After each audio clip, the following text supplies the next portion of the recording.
আসসালামু আলাইকুম রহমতুল্লাহি ওয়া বারাকাতুহু। স্বামী স্ত্রী যেখানে মিলেমিশে থাকে সেখানে একটি সুখময় দাম্পত্য জীবনের আবির্ভাব ঘটে।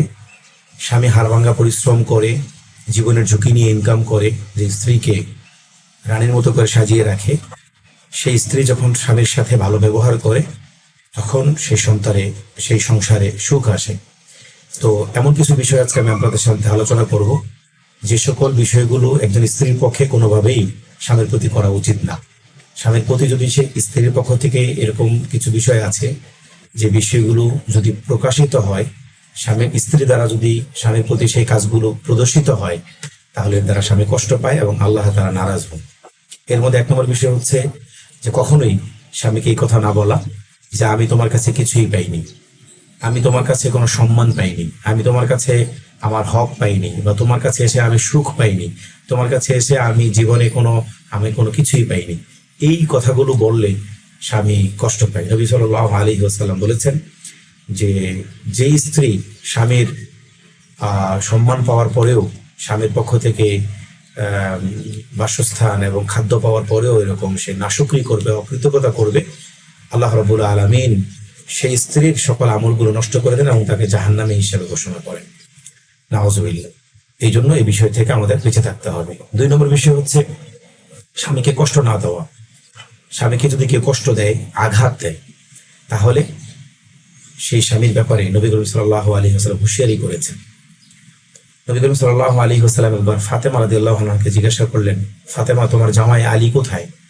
তো ফাতেমা রাদিয়াল্লাহু আনহা উত্তর দিলেন যে আপনার জামাই আমার সাথে ঝগড়া করে বাসা থেকে বেরিয়ে হয়ে গিয়েছে। তো নবী করিম সাল্লাল্লাহু আলাইহি ওয়াসাল্লামের কথা শুনে তার চেহারাটা মনে হলো যেন ওই সময় আগুনের মতো লাল হয়ে গেল। তিনি উত্তর দিলেন, ফাতেমা শোনো, স্বামী যদি তোমার সাথে রাগ করে বাহিরে যায়, তাহলে মনে রেখো যে তুমি আমার মেয়ে হতে পারো, কিন্তু তোমার জন্য জাহান্নাম নিশ্চিত, জান্নাতের তুমি ধারে কাছে যেতে পারবা না। সুতরাং যারা স্বামীকে কষ্ট দেয় তাদের আচরণের মাধ্যমে তাদের আমলও আল্লাহ তাআলা নষ্ট করে দিবেন এবং তাদেরকে আল্লাহ রাব্বুল আলামিন জাহান্নামী হিসেবে আখ্যায়িত করবেন। 3 নম্বর বিষয় হচ্ছে অনেক সময় অনেকে অভিযোগ করে বলেন যে হুজুর, আমার স্ত্রী আমাকে তুই তুকারি করে, অর্থাৎ স্বামী স্ত্রী কর্তৃক অসম্মানিত হয়। দেখা গেল তাকে তুই করে কথা বললো বা তুই করে সম্বোধন করলো। এই ধরনের যদি তুই তুকারি করে, তাহলে অনেকেই জানতে চায় যে ইসলামের ব্যাপারে কি বলে। আসলে তুই তুকারি বা এই যে তুই করে কোনো কথা বলা, এটা মানে বাংলা ভাষাতে তাচ্ছিল্যের জন্য ব্যবহার হয়, তুচ্ছ তাচ্ছিল্যের জন্য শব্দটা সাধারণত ব্যবহার হয়ে থাকে। সুতরাং স্বামী যেখানে সম্মানের, সেখানে যদি স্বামীকে তুচ্ছ তাচ্ছিল্য করে কেউ তুই শব্দ উচ্চারণ করে, তাহলে অবশ্যই এর দ্বারা স্বামীর অসম্মান হয়। আর স্বামীর যখন অসম্মান হয় তখন আল্লাহ তাআলা নারাজ হন। নবী করিম সাল্লাল্লাহু আলাইহি ওয়াসাল্লাম ঘোষণা করেছেন, তুমি যতক্ষণ পর্যন্ত স্বামীর সম্মান করতে না পারবা, ততক্ষণ তুমি আল্লাহ তাআলাকে সম্মান করতে পারবা না। অর্থাৎ কেউ যদি বান্দার হক ঠিক মতো আদায় করতে না পারে, সে আল্লাহর হকও আদায় করতে পারবে না। এখন দেখা গেল স্বামীকে তুই তুকারি করলো, কিন্তু এদিক দিয়ে খুব ইবাদতে মশগুল, নামাজে মশগুল, তেলাওয়াতে মশগুল, তাহলে এই নামাজ এবং তেলাওয়াতে কোনো লাভ নেই। এই জন্য স্বামীর সম্মান, স্বামীর ইজ্জত সবসময় অক্ষুণ্ণ রাখতে হবে। সর্বশেষ যে বিষয়টি আমি বলবো সেটি হলো যে অনেক সময় অনেকে স্বামীর নাম ধরে ডাকে। দেখা গেল একজন নাম হচ্ছে বেলাল, তো স্ত্রী বেলাল বলে বলে ডাকছে।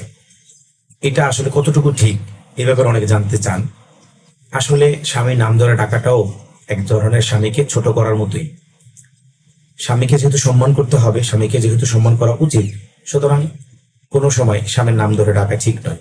মাসআলাগত কোনো সমস্যা নেই, কেউ যদি স্বামীর নাম ধরে ডাকে এটা যে নাজায়েজ হবে বিষয়টা এরকম না, এবং এর কারণে যে বিবাহে কোনো সমস্যা হবে, সংসারে কোনো সমস্যা হবে বিষয়টা এমনও নয়। তবে বিষয়টি উচিত নয়। উচিত হবে স্বামীকে এমন শব্দ দিয়ে ডাকা, এমন ভাবে ডাকা যে শব্দের মাধ্যমে স্বামীর মর্যাদা, স্বামীর সম্মান ঠিক থাকে।